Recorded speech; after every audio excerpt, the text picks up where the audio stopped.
right. to that part of it, but he and Mr. Paul Engler have a special relationship. He was talking about being down last week and riding with Paul. I think he's 87, so that was probably a thrill of its own, if I know Paul. But Dr. Field has kind of made a career of talking about thinking outside the box. We asked him to come today and kind of present a program that way and how we can move forward. And Dr. Field, I'll turn it over to you.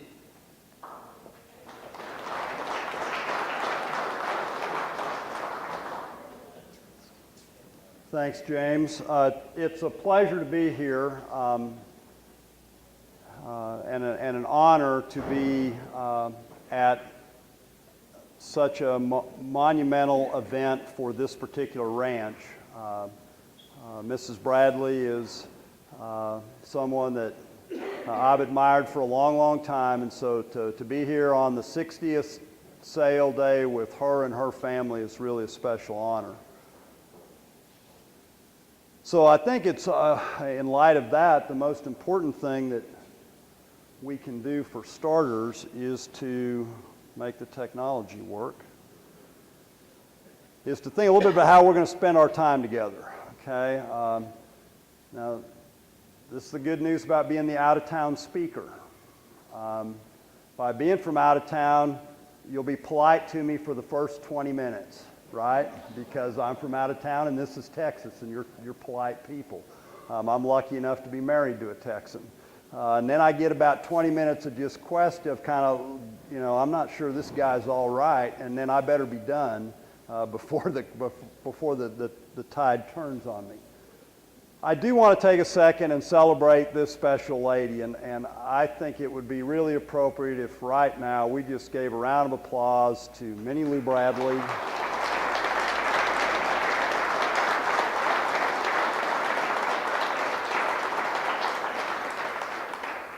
I came here the first time, I think about 33 or 34 years ago with a group of students from Colorado State, and in that group were a really extraordinary group of young women. There was a young woman named Tracy Erickson, who now works for Certified Angus Beef. There was a young woman named Leanne Mayfield, now Leanne Saunders, who founded a company called IMI Global in Denver. There was a young woman named Larissa Remington, now Larissa Wilrett, and she and her husband owned the largest feed yard in Illinois.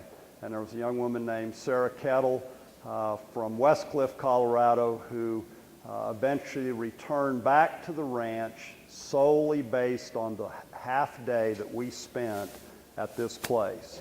Her influence on those young women was extraordinary.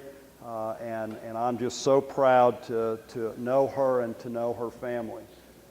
I think there's value before we talk about entrepreneurship about what it means to actually innovate and to move through things. You know, Dr. Rusk over here did such a great job of helping make sure that Mrs. Bradley was recognized with the Saddle and Sirloin Portrait Award, and what that program said about her was that she was a trailblazer, a pioneer, an innovator, a steward, and an educator.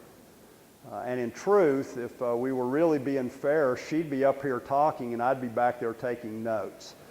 So it's a pleasure to be with all of you today, and especially with her and with James and with Mary Lou. Well, before I get started, I want us to just agree on one thing. If you're like me, you look at all that's going on in the world, and at some level you think, holy schmoly, what is going on? How did we get here? How am I going to deal with all of this? And yet, what we know, and as I was driving out here today, I thought about the first people who would have come, the first Europeans that would have come to this part of the country. And the kind of vision they would have had to have and the kind of tenacity to see the opportunity that existed in this country, right? Because the faint of heart would have said, this doesn't look anything like Ohio, right? Or England or wherever. They would have moved on. But this part of the world was built by people who believed that you could create the future. Right? Charles Goodnight could see the future in ways that most could not. Right? And so I'm always reminded of this quote: the future is not some place we are going, but one we are creating. The paths to it are not found, but made, and the activity of making them changes both the maker and the destination. So I happen to believe that through faith and through community, we still have the chance to influence the future. So I'm going to show you some things. I'm going to show you some ideas and concepts that may, at some level, you'll say, I reject all of that. And that's okay. But I think we can control technology. We can make decisions that will move us in the future that we actually want to create. And why do I believe that? Because I get the opportunity to work with young people who start companies. In our program, we have about 100 students at the University of Nebraska, all of whom aspire to start a company. So far, we have 54 companies in the air. We have our first $2 million gross revenue company run by a 23-year-old guy. We have a $1 million gross revenue company run by a 19-year-old. And his big problem right now is determining whether or not he should stay in school or not. I think he should take a little leave of absence and go run that company.